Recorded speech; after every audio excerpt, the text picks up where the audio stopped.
everyone. Welcome to another episode of Who Said What. I'm Hiba. And I'm Nira. And we have a very special guest today, Ali, who is a very popular person, has so many fans, but we want you to start the introduction and give a little bit of background. But we've also known Ali for a really long time. We were in school together. But we're going to talk. We were friends as well. We go back a long way. Well, if you want to know that, for me, my memories of you are the song "Good Vibrations." Yes. Was that the song? Yes. Marky Mark. And Good when you and Taking my Hussein shirt off. and Okay. you guys would take your shirts off. And Hesham. It It was the Good Vibrations Club. Yeah, was it the bus? There was the Bus. It was a GBC. It was Badia, Hesham, Hussein, and myself. Yes. Wow. But Badia was exempt from taking his t-shirt off for obvious reasons. Yes. And I don't know where he went. He's not here though. he's in Morocco. He lives in Tangiers. Yes. Oh wow. Oh wow. Yeah. But he comes once a year or twice a year. So we know Adi from a long time ago now. It's been like what? That's like 35 years ago. Something like that. Oh my God. Let's not talk about We're old. Okay, so Ali is, for us, we know him by those kind of memories. Mm-hmm. But other people know him for more important and legitimate things, like your production company. So tell us a little bit about that. Okay. Introduction. All right. I work in advertising. And I started in the creative discipline of advertising. I was a creative director. And then about 12, 13 years ago, I moved to directing commercials. So I basically direct TV commercials. And then in 2016, I founded my own production house because I didn't want to direct commercials for other production houses. Okay. And so I co-founded Good People with Megid, my creative partner, and a couple other people, and we kicked it off. So now I'm the founder of Good People, and I have the director hat as well. Okay. 2 hats. So I wanted to ask you because I thought that you weren't based in Egypt, but were you originally based somewhere else? No, like the company? We have offices in Dubai. In Beirut, we had an office in Beirut. We don't anymore. Dubai, Saudi, and here. Mm-hmm. And we work for globally from these offices. Okay, and Well, I remember Ali when I was working in Leo Burnett. Remember, I worked in the PR arm, and I kind of walked in, and I was, I didn't know, and I'm like, Ali's there. I'm like, ooh, and Michael. Yeah.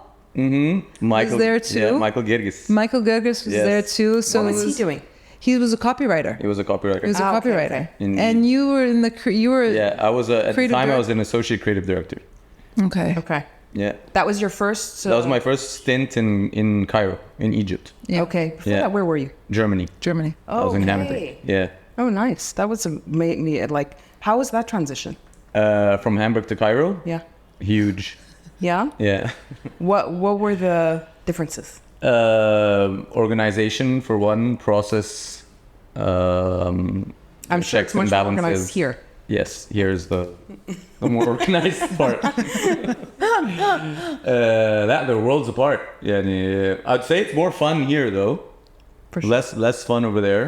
It's more of a desk job over there. There's a lot of process and it's very tight and very little leeway. Hennabat's the complete opposite. Well, I think that's normal. Here in Egypt, you put on. وأنا ممكن أرمي عربي في النص لا. Go for it. Okay. Yeah, here you wear all different hats. There you have a specific role, right? Exactly. Yeah. So it makes it you learn much more here in a way. As all Germans are, even their football team, they're all called. It's all like. But here you get a lot more freedom, and obviously, like my strength was to pull from our culture, our insights, in Germany I don't have that. I didn't have that background because I wasn't born or raised in Germany. So yeah. So what was that challenging for you? it is usually when you're coming up with creative ideas and stuff. Culture is very relevant. Yeah. And otherwise you come up with like generic ideas that work anywhere. It's hard to be market specific if you're not. Yeah. If you haven't breastfed that market like proper. Yeah. So that's why I enjoy doing ads here because there's a lot to pull from. And oh yeah, absolutely. Enough for me that Panda thing. I was watching it on repeat and I didn't know at the time it was yours. Okay. I was like, oh my God, this is brilliant. This is so good. And somebody had told me, was it you that told me about it? Well, That you it told me was in Leo Burnett, right? No, it wasn't. It was an Elephant. Megan and I had our own agency here in Dominic. Okay. Yeah. And That's when we did did the Panda. the popularity 2010. of that, did that come as a surprise to you? A huge surprise. Really? Huge, yeah. It actually tanked locally. It aired for like a week and then they pulled it off the air. No way. People don't know that, yeah. Oh, wow. And wow, I like the had no whole idea. marketing department was fired. Yeah. Because of me, pretty much. I had lied in the presentation. I told them the panda would be friendly. And so they expected like a cute panda. It was a hostile panda. It was great, The panda was though. hostile. And when the CEO saw the ad, his wife freaked and they all freaked. And so he fired the marketing team that were with us in Oh, wow. Yeah, because we called, when we realized the ad was pulled, we called to find out what was going on. We called Arab Dairy, which was the company. And we asked, like, where's Mr. Mahmoud to come? He was there on shoot. And they're like, Mr. Mahmoud doesn't work here anymore.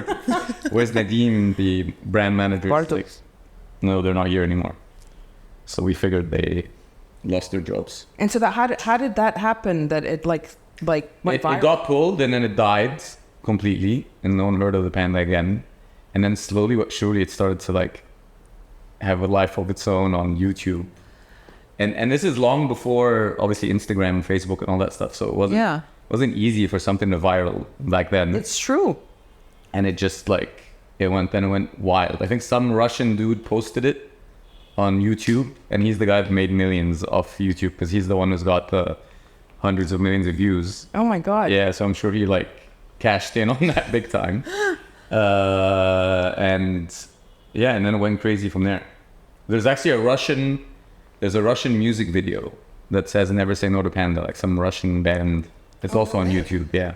So you're And then there's a Wikipedia page. You can buy T-shirts from Amazon. You can buy. And you're not in on this at all? No, not at all. Oh my God. The Angry Panda? The Angry Panda. But wait, it didn't win an award? It did. It did, right? It did, So yeah. you did. Gold Line in Cannes, which is like the biggest accolade. So you won that award. Yes. So Okay. so you got the recognition. Yeah, and it propelled my career When did like that big do? time. When did that? A year later, so 2011. Okay. Yeah. Wow. That's pretty cool. I thought it was, but it's so typical of Egyptian humor. Yeah. So I never thought it would resonate, honestly, like globally the way it did. I mean, yes, it's funny, but I mean, Sharina, her sister, saw it. Where was she at the time? She was in one of whatever, China or wherever, and she loved it. She's like, oh my God, you guys see that? I'm like, of course I saw it. Sharina Tali did that commercial. I was in a totally random bar in Napoli, like small hole in the wall bar. And behind the bartender was a poster that said, "Never Say No to Panda," with like a screenshot from the panda. And I go to the bartender and I said, I made this commercial. Yeah, whatever. Whatever. I did that. And so I pulled out my phone and I showed him a photo of me on set with the panda.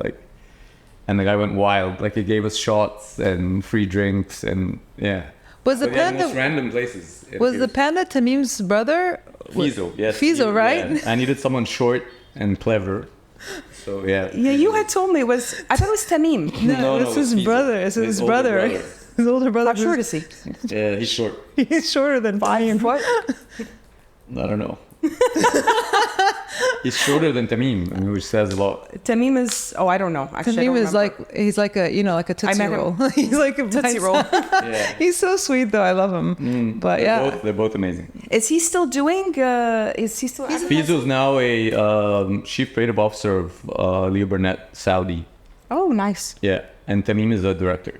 director, and he was in the Vodafone, the recent Yes, he was in Vodafone the commercial. He writes music and composes music, and yeah, they're both very talented. There's a lot of talented people that came out of that office when we were there. Absolutely. A lot of talented people. Yeah, everybody came out of that office. Yeah. Leo Burnett Cairo in 2005, I think, had everything. It was the nucleus. Yeah, and everywhere else was shit. It was And actually. things started getting better as people left that agency and went and did their own thing. But it was, yeah. And they went to other advertising agencies actually in Egypt, and then the advertising. Actually, I found that the advertising world kind of kicked up their game Yeah, big time. because of Leo Burnett. All of a sudden, started doing these really like cool out of the box commercials and ads and stuff like that, and it really kind of made everybody step up. Yeah, no, I and think become it's way more pretty- creative. I think it's pretty creative, and I think we're really talented at that, inserting that humor in the creativity. And I find that the best thing ever. Humor to me is like the most important thing. Absolutely. So yeah. So what's the first company you worked with after you became an entrepreneur and started your own agency?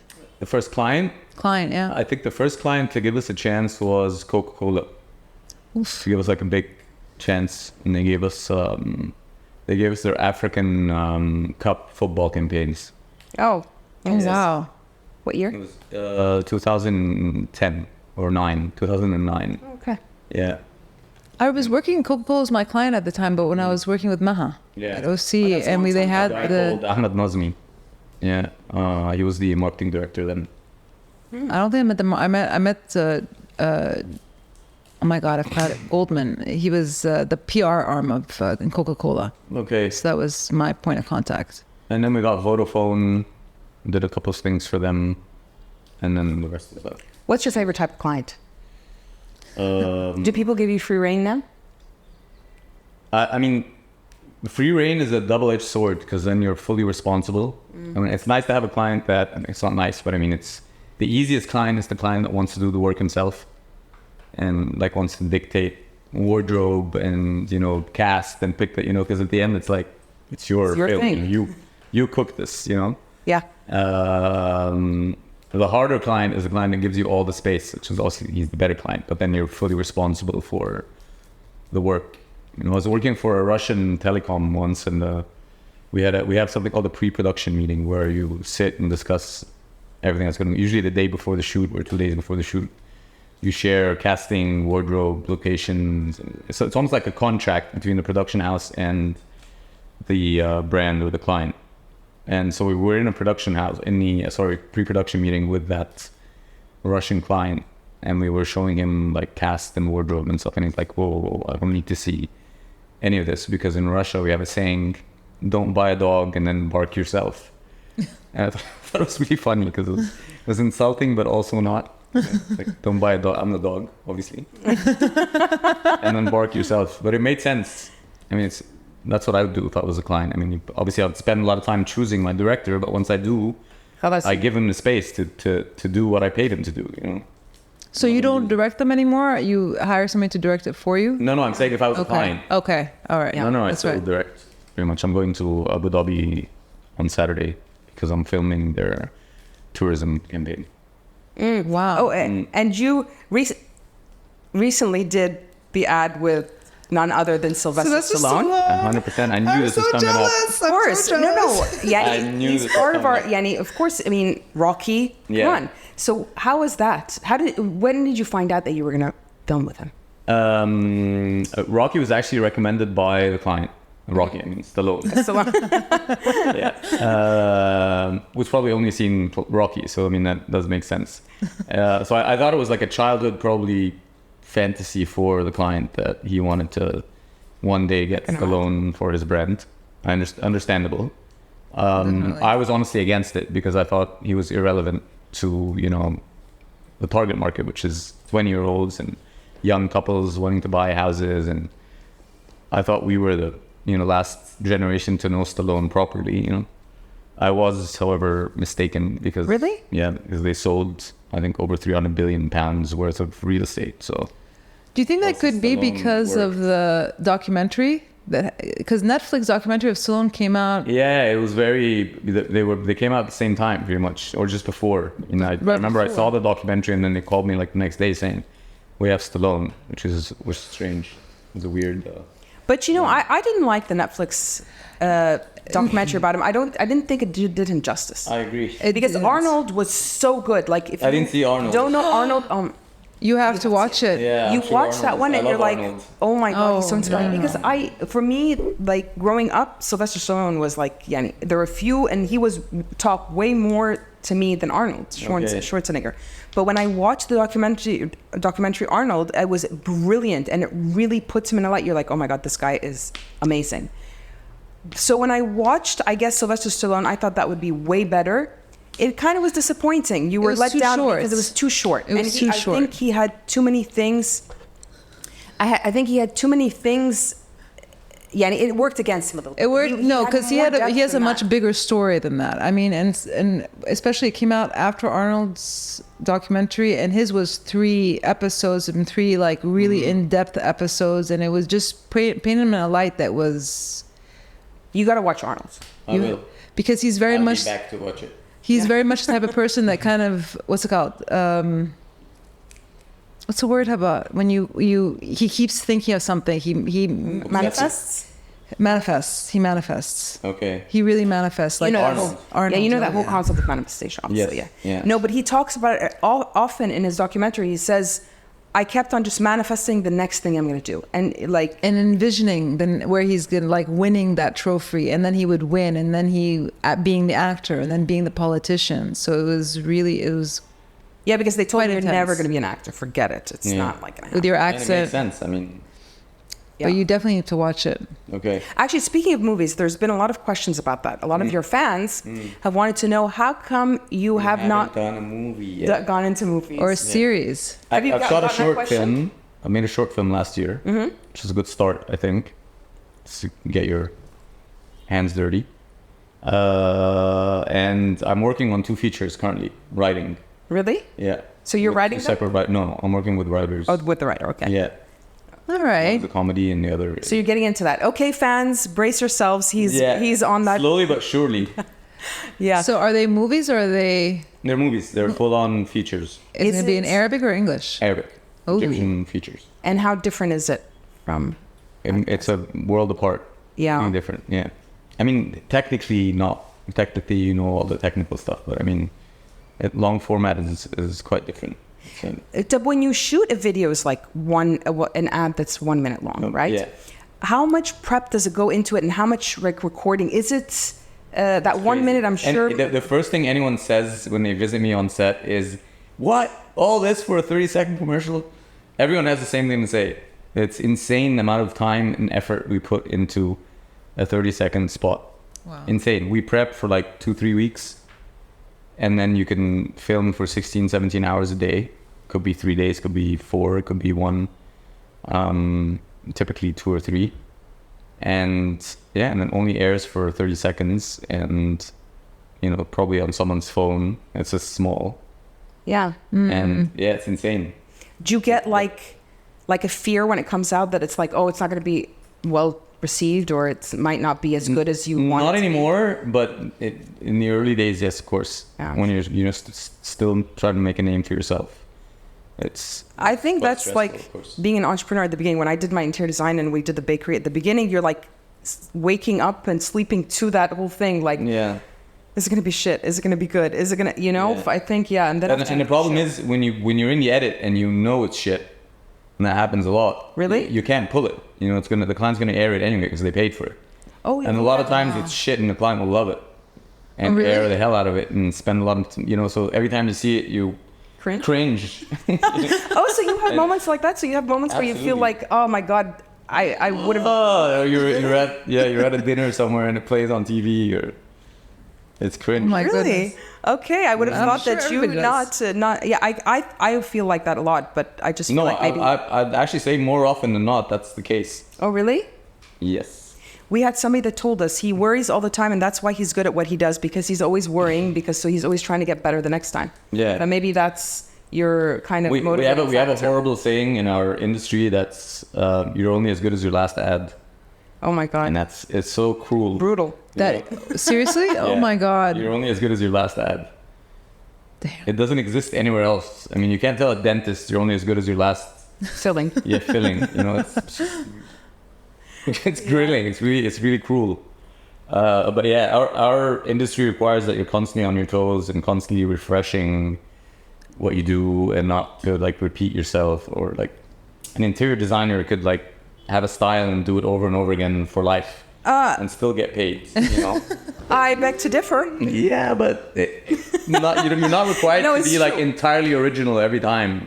Yeah, no. That's true. It's too much pressure. So innovation, so do you have to like follow the trends just to make sure that you're on point with what's going on? And Obviously, yeah. Yeah. Always. do you have a team that does that? I mean, I always surround myself with younger people.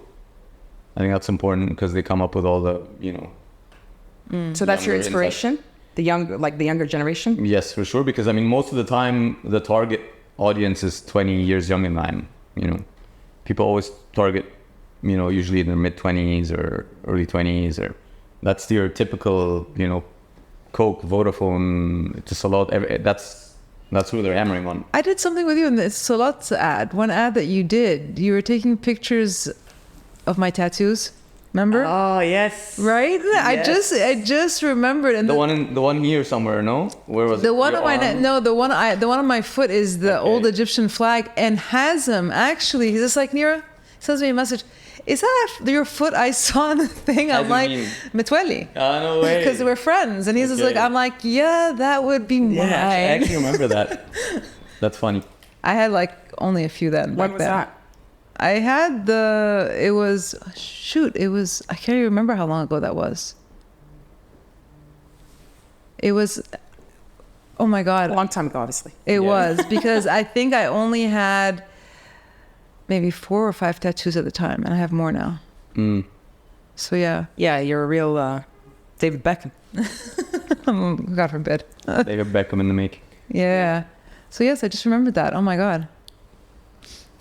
But then you ended up painting something on somebody's horreya or something like that. Like it ended up, you couldn't use mine because it was on my foot. Really? It didn't air at the end with your foot? It No, did? did it? Didn't Hazen call you? I don't know. No, Hazem is just like, but main fash because it's on your foot. It's like Really? they had an issue with the fact that it was. Okay, I can't remember. You I can't gotta go back come and out. watch it. Yeah, well, I feel like it must have aired with you. Really? I think so. I don't know. It was We an can- ad for we it's can go back and see it. It was. Where we must go back. That was a long time ago. 2014 You or 13. you were filming it in that garden that's in off of Muhyiddin Abulaiz in Doi. Remember, there's that botanical garden. Ah, صح. How See, your fans know more about your work than you do. No, I don't know how. I just remembered. I remember you guys asked me to go there. Wow. Yeah. Long time ago. It was a really long time ago. And my niece was there. I remember that. I think so. Yeah, it was so many people. I just couldn't keep track. I just Yeah. went and did what you guys want me to. Wazat Yes, Wazat al-Zara'a. That's right. See? Oh my God, I saw you at the beginning of the whole advertising thing when you came to Egypt. Do you have any advice you can give to people that are just starting off in the industry that, you know, what to expect, how to forge ahead, basically? Okay. I mean, I think it's one of the hardest industries to get into. I'm talking like film, photography, graphic design, creative. A lot of people get into it via nepotism, especially in Cairo, sadly. I mean, at least in the film industry, Actually. every person is a son of a director or a daughter of a DP or true. daughter An of an actor. actress, son of an actor, Son of a bitch. clapper. Yeah. Cut that out. It's very rare to find like directors like me whose, you know, father is a computer scientist, for example, or Oh, wow. who have, Yeah. you know, nothing to do with the field. So nepotism side, I mean, if you have no relatives or someone to push you into the business, a lot of anxiety comes with starting off in this field. You know, am I good enough? Will I ever make it? It's a very anxious beginning, you know, usually. So my advice is not to, you know, stress too much on what you want to do in the creative industry. Like I wanted to be a photographer, and then I wanted to be a graphic designer, and then I ended up as a director. I mean, somehow things fall into place and you will find where you're going. But what's important is not to try and specialize early on. I would say like stay open completely. The way you kind of change tires, you know, not to tighten the bolts yet, just keep things very loose. And you need to be like a sponge that kind of absorbs everything. And in this industry, you learn with your eyes. So I would say like watch everything, eat everything up, like in different disciplines, like watch films, obviously a lot of films, because you only output as much as you input. So it's very important to have a lot of input when you're younger, because all these things will come out later as references and ideas and things like that. So for example, I think Tarantino's, in my opinion, he's the best director that ever lived. And I think the reason being him working at a video shop for years. Did and years. he? Yeah, he did. I didn't He even worked know at a that. video rental place, and all he did was watch films all day. Wow. It shows. I mean, he's incredibly prolific. What's your favorite Quentin Tarantino movie? All of them. It's a tie between all of them. Is it really? Everything he touches, I think, is gold. But yeah, I think Reservoir Dogs and Pulp Fiction would be like up there. I've never watched Reservoir Dogs, but Pulp Fiction to be so classic. Some of the I need to watch it. Insane film. It was before. It was his first. No, I think it's first written and directed. He wrote, I think, True Romance before that. And then there was what's it called, Natural Born Killers. But he wrote that. He didn't. He wrote Natural Born Killers. He didn't direct it. No, he didn't. It was directed by Oliver Stone. Oliver Stone. Yes. It was a brilliant movie. So yeah, watching films, lots of, and I'm not just saying contemporary because films have also gone downhill. I'd say all the classics, all the review, all the Japanese directors, Russian directors, German, go into like French New Wave cinema and watch it all, like all the Truffauts, all the Jean-Luc Godard, all these films. Like I think it's really important to get a strong base in film and then do the same for photography. Find out who the best 100 photographers of this century are and study them. And it's really easy nowadays because they all have Instagram accounts. It's incredibly easy. I mean, it was really hard when I was growing up. I'd have to find a friend who was coming from London to buy me some kind of art magazine or get me a photography. It was incredibly hard. I remember. And now it's just so easy. Everything is so accessible. You just search, I don't know, anyone, Richard Avedon, photographer, enter. And then Google Images will like kill you with exhibitions and examples of the work. And so I think there's no excuse to being underexposed. And so the only thing you need to worry about when you're starting out is exposure, and everything else will follow. Okay. Very easily. As long as you know your graphic designers, you know typography, you know photography, you know photographers, you know art history, you know painters, you know theater, because this is it. It's about well-rounded, I always say someone who's good at photography will probably have an amazingly beautiful apartment, or anyone who can cook can probably paint. And they all go together. I mean, I think it's just culture, being like having a very strong cultural foundation, classical music included, will, set you up for this industry pretty well.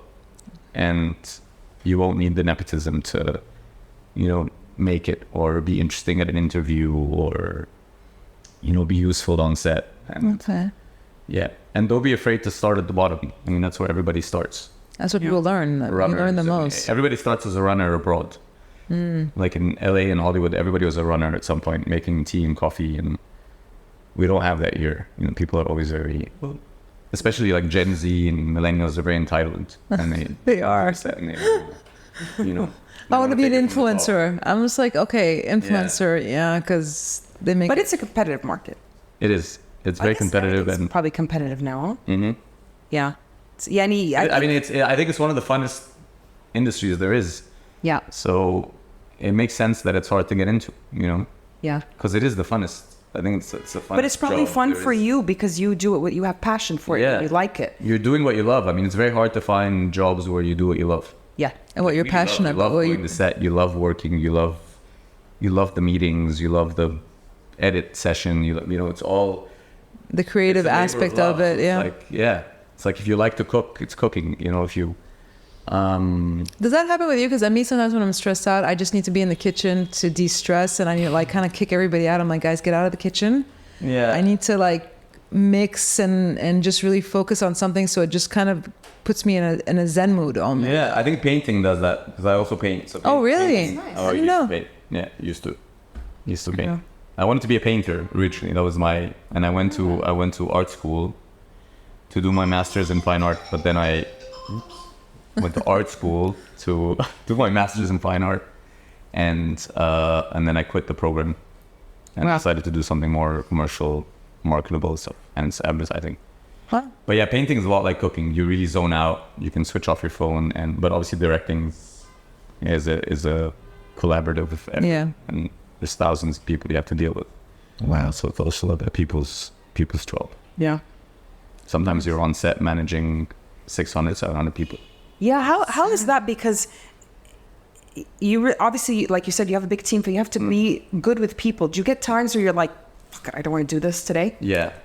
And what do you do at that point? Do you power through, or You just have to- kind you of have to like power do through. you give somebody the reins? to do it? You can't give someone the reins. Yeah. It's incredibly restrictive. I mean, some people paid a lot of money for this day of shoot, and everything has to happen on that day.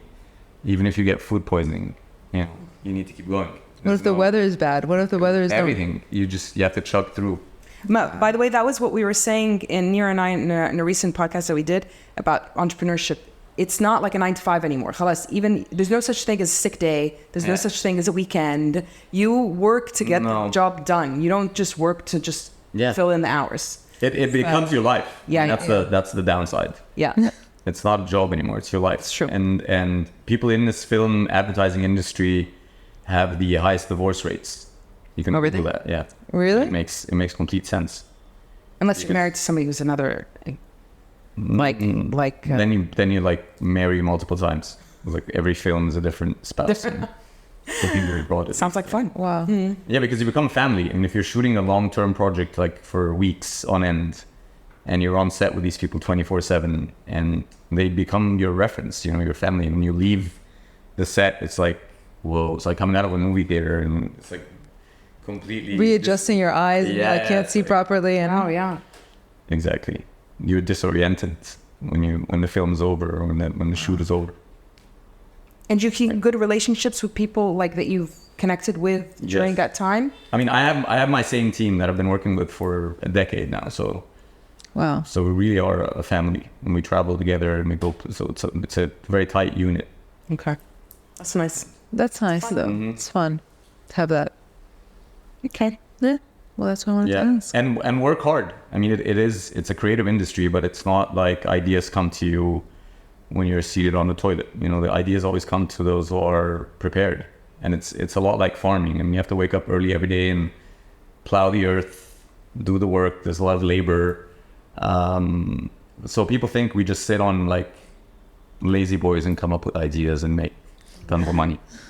It has nothing to do with that. Actually, that's what Sylvester Stallone said in his thing, that you just have to put in the time, and you have to put in a lot of time. You have to keep redoing it and re-editing it until you're... Incredible.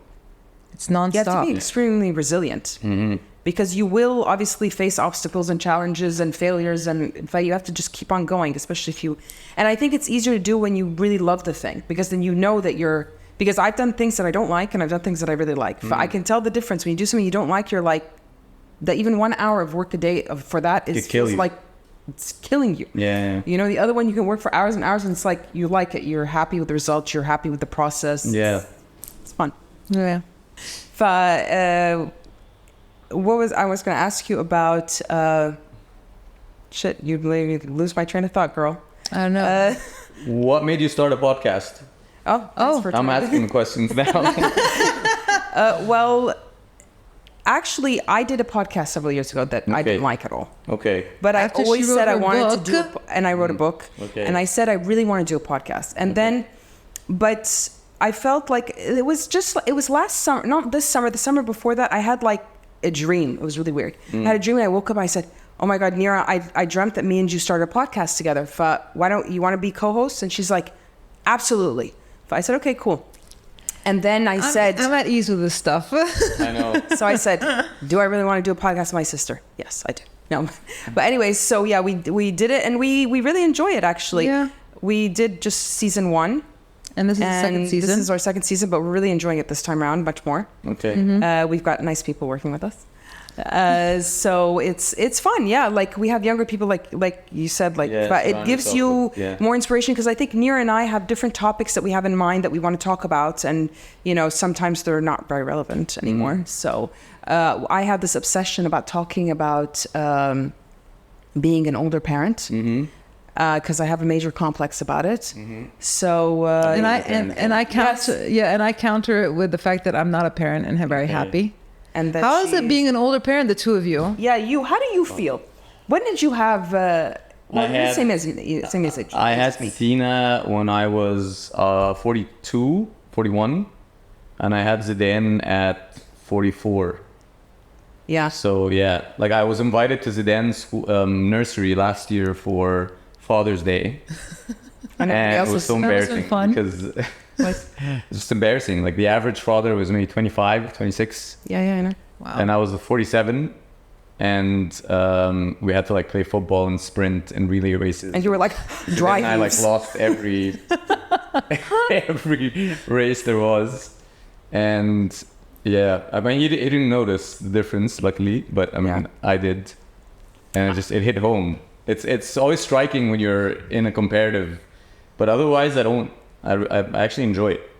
I think I have more time now to enjoy them as opposed to like how busy I was 12 years ago maybe, or like still. Yeah, but I have to say, I mean, we're lucky. I feel like in a way, I don't mean to toot my own horn, but when I don't feel like we look like we're almost 50 either. Yani when I see you or see me, so some people, when I see them, like for me, people that are 50 and 60, like it's taunt. Yeah. But I feel like we're not there still, so thank God. Yeah. But at the same time, I feel really juvenile with these younger mothers. I feel like, you know, it's like I feel a little out of place, and I feel more self-conscious about the fact that I'm an older parent. You know what I mean? Yeah. But I enjoy it. I don't think I enjoy it more because I'm older anyway. But I feel like as a woman, it's not as glamorized. Like, okay, George Clooney had his kids at 57, and you know, George Clooney's cool. For men, it's more glamorized than for women in a way. For women, in a way, it's like you feel awkward that you're gonna be 60 when they're going to college. Do you know what I mean? Yeah. So I always think about that, and I think I am obsessed with that whole Or thing. 70 at their wedding. Fuck you.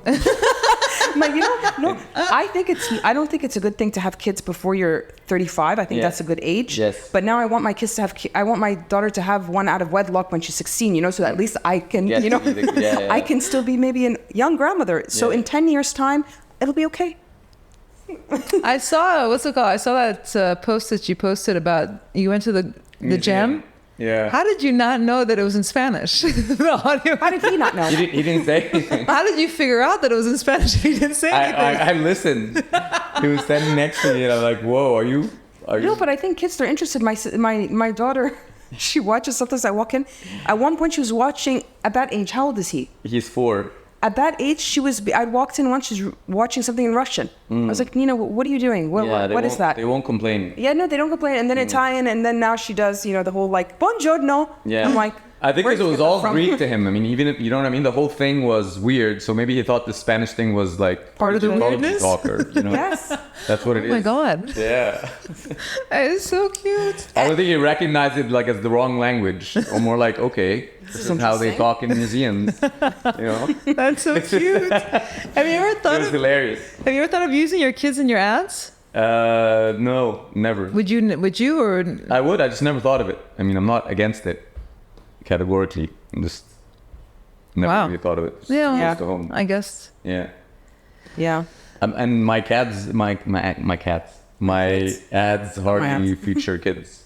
that's Okay. true. Actually, I don't. can't remember the last time I shot with kids. Shooting kids is annoying. And I heard something else that might be a bit sensitive. So you are now also a single parent. Yes. That must be hard. Or is it easy? Easier. No, it's hard. You get the good thing, and then you go like, It's hard. It's hard when you travel with them, and no, it's hard. Always. oh yeah, you travel with them solo then. Yes. Okay. Oh my God. Yeah. And this nannyless, which is like, Yeah. Wow. yeah. But luckily, Zidane's potty trained now, so like the whole diaper thing is behind me, Yeah. which is a huge Yes. part of it. But I still I'll be with friends, and I hear Nina or Zane call me, "Mommy, I finished pooping." Like, okay. Yeah. Like I have to go wipe them. Yeah, they still do. They still do that. There's this whole time, like especially in the summer, there's like an hour and a half between 7 and 9 p.m. when they shower, and you know it's time to go to bed, and that's when it's like lethal. And they're constantly Oh running my around, God! and you're I'm like, go so to excited. sleep. The countdown for me, and that is like my most amazing time. And if they ever come out from their bedroom, because that happens often now, I want to like wring their little necks. I'm like, I need 1 hour of freedom, of peace, of quiet. Yeah, before I pass Shut out. up. Go. It's true. I pass out now. Yeah, So do you And it's- socialize still, or do you not go out very often? rarely. Yeah. Yeah. Between like work and kids, it's I'd say once a week, once every 2 weeks, I'd see You go out once or twice a week? No, I don't go out. Oh, I was gonna say that's amazing. I go out once, twice every 3 months. No, I'm saying go out. Go out is huge. Yeah, no, it's a lot. I don't have kids and I don't go out anymore. Huh? I don't have kids and I don't like going out anymore. It's just a completely different scene. Commitment. No, but I've become kind of like a bit of a teenager. Like when I used to, like, so now I don't go out for 6 months at a time, and then when I go out, I get hammered, like have a party, really and stay out till 5 o'clock in the morning. You go all out. And because I have, anyways, I go out with a friend and we party, and then I'm 5 o'clock in the morning, but it takes me a week to recover. Okay. Literally a week, 5 days. Understandable. And then I'm functioning again. But otherwise, but it's kind of fun actually doing that again, because I just started maybe a year ago. Once every 6 months, I go out, have a nice time. I'm good. It doesn't interest me, the scene anymore.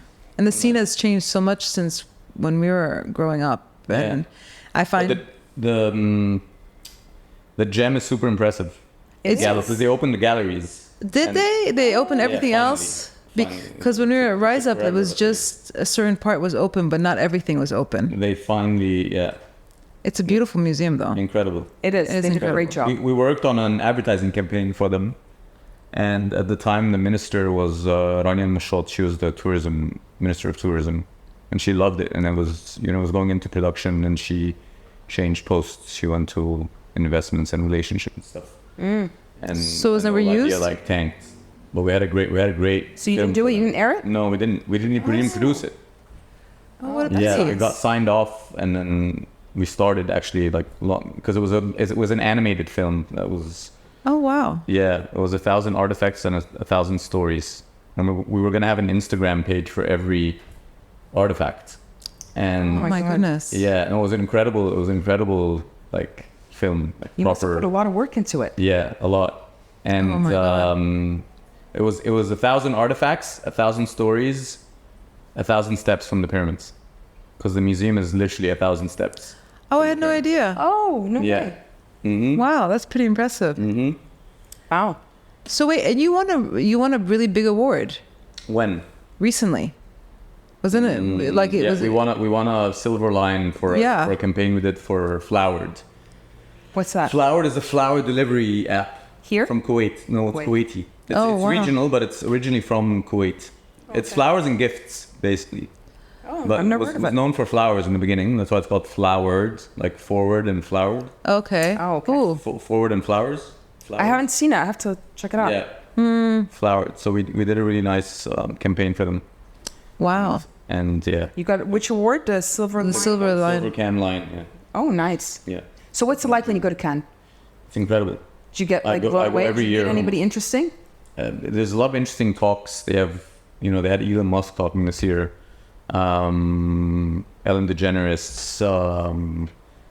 They had Bill Cosby long time ago, before the whole Bill Cosby thing. Before the whole scandal? Yikes.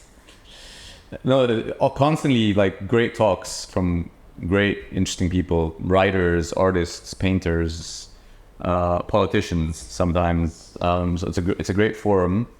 And then you have industry people talking about their craft as well. So you come back really inspired and loaded and wanting to do things. So what was the most interesting person you met at?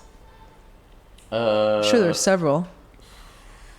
Most interesting person. It's a tough one.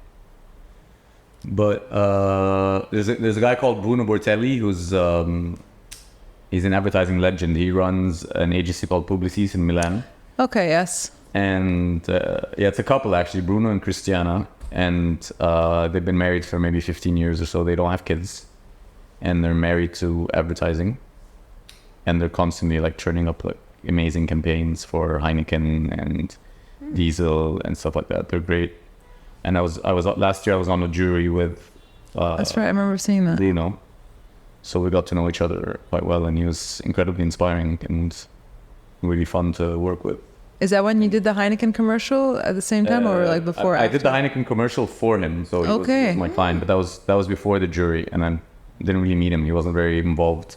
Mm-hmm. But I got to know him in the jury room. Wow. Because when you're judging in Cannes, you basically go a week before the award show, and you spend 8 hours a day in a dark room for a week watching commercials. Oh, I was going to say, what do you do in the dark room? Yeah, you're just watching commercials and discussing them, and you filter it out. Like you make a short list, and then so 3 days in you have a short list and you sign it off, and then you start picking out the bronze, and then once you have a bronze selection, you then start picking out the silvers. And then, so it keeps getting smaller, like a pyramid, you know, and then some things stay at silver, and then others will go to gold. And that's when you start like fighting, and there's arguments and debates. How many ads? Submissions are maybe 7,000 ads. Oh my God. Yeah, Oh my but God. there's a whole group of people globally that filter for us before we start the jury. So when we start the jury, they've been filtered from maybe 7,000 or 6,000 to, I'd say, 800. That's so a That's so lot. lot. Yeah, so they get industry people to screen them from home before we start. That's called selecting the shortlist or the Don't you get pre-shortlist. desensitized though after looking at 800 ads? Like, Yeah, don't I they, can imagine it they must get be like all difficult. mixed up, and you're like, I It's- can't keep track of what's Yeah, it's a train wreck. And you said for how long is it? That's a week? 8 hours every day for a week. Yeah, that's tough. You get headaches, migraines. It's crazy. It's a lot of fun, but it's crazy. And you have lunch in the room. Sometimes there's no time to like step outside for lunch. Oh my God. You know, but at the end, it's like a great celebration, and yeah, you get to see the winners and see them go on stage and stuff. So it's fun. Any ads that you've seen that have really blown you away, that either were successful or that you feel didn't become successful, but are like you felt like, oh, Ooh, I thought of a such a question. cool ad. I have one that I think is brilliant. But anyways, I have two actually. There's lots. I mean, every year there's an ad or two that blows me away. So it depends when. anything in the past, let's say, okay, past year. Yeah, there's a director I really like called Kim Gehrig. She's, I want to say she's Australian, but based in the UK. She could be English as well, I'm not sure. But I love all her work. Like she's been doing ads repetitively for a brand called Libresse, and they are so like women sanitizing brands and stuff like that. Oh, They're- wow. yeah. Okay. But she like took it to another level because it's a very sensitive subject matter. Yeah. And usually like I don't know these why, things are but portrayed with like blue ink and stuff like that, typically by Procter and Gamble and Always and all these. So she really disrupted that oh wow. category like big time. She What's her name? up. Kim Gehrig? Kim Gehrig and all her like. I'm gonna look her up. She did a film called Viva la Vulva, which is incredible. Oh my I've heard God. of it. Wait, I've heard of that. That's funny. Yeah, she like what she did to vaginas is just mind blowing. So what would you think then makes a successful ad? I think successful ads take a category that's been boring for centuries and just completely turns it on its head.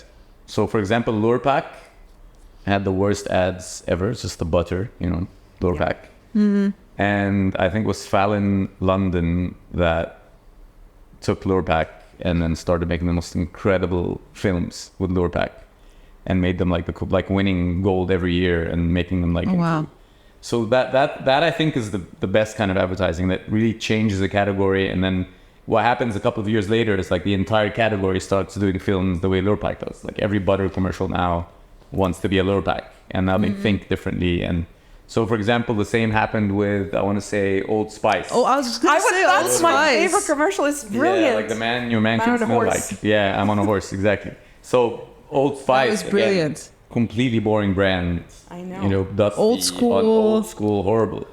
And then the man your man can smell like came out, and Old Spice became like top of like best ads ever. That's the But one that's I when mentioned to social you. media just kind of, because it came out the same time as the Altoid commercials, which they normally never had Altoid commercials, yeah. and the Cadbury the Gorilla. I didn't Right? like the Cadbury Cadbury Gorilla. Gorilla so much. I just thought because the song Phil Collins, that was brilliant.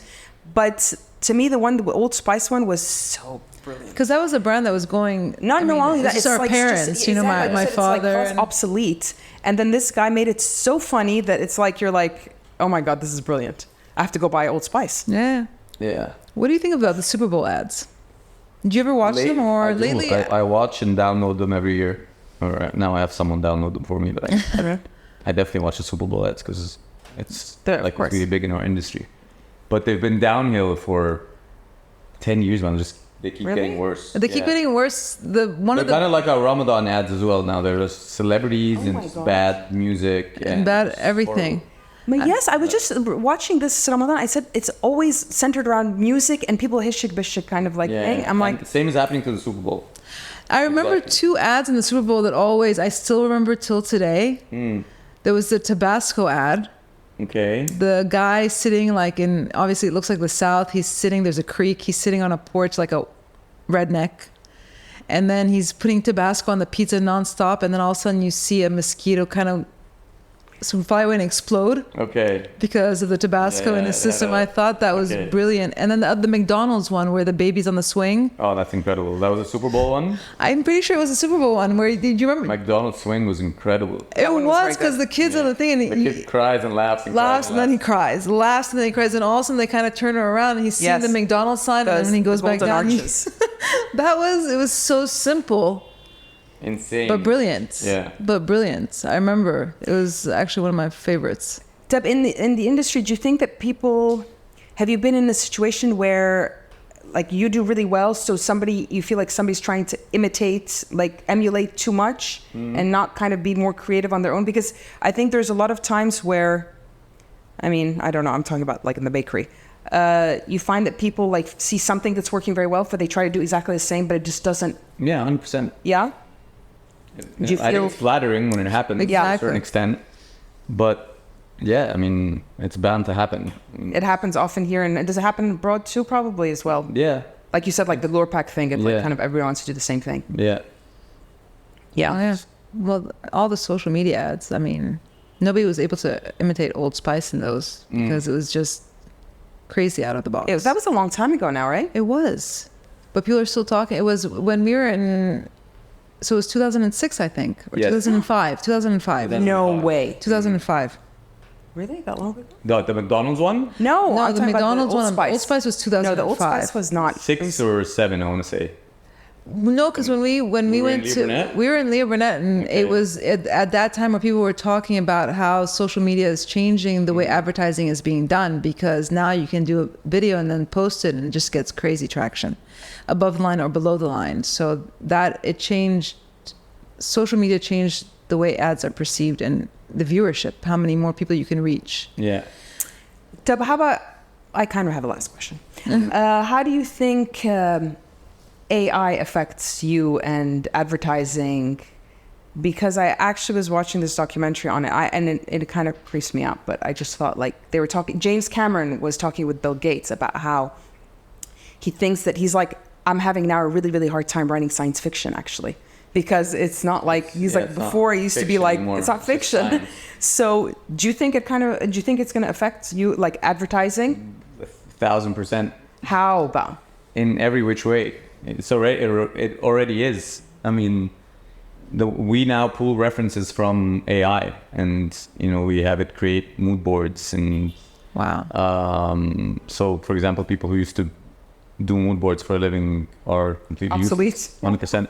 Storyboards, references, and it's still very early days. I mean, you won't need directors in the future as well, or cinematographers, or you just say, I want this in the style of Richard Deakins, or I want this in the style of James Cameron, or I want this, Wes Anderson. I have a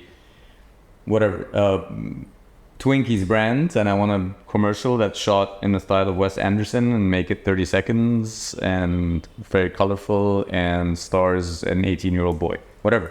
And that's it. It's just going to be a prompt, and you'll get an incredibly crafted, high quality commercial. That's freaky, by the way. People are becoming obsolete. Yeah, I think they were talking about something to do with health, because that apparently you can, they're going to do an app for medicine, because there aren't as many doctors as there used to be. So you can basically take a picture of something, or you can do an X-ray on your lungs, and you put it into AI, and it'll tell you if there's any possibility of something a certain amount of time, years down the line. It's incredible what it does. But in that sense, health-wise. Bill Gates was talking about how he thinks that's a great thing for health, but that it's affecting every other aspect is kind of scary, because it's basically creating something that it's like a ticking time bomb. 100%. Oh, well, I didn't realize that. Yani, I feel like that's why I don't like to use it very much. I use it sometimes. I mean, a lot of people say creative industries are safe for now. I completely disagree.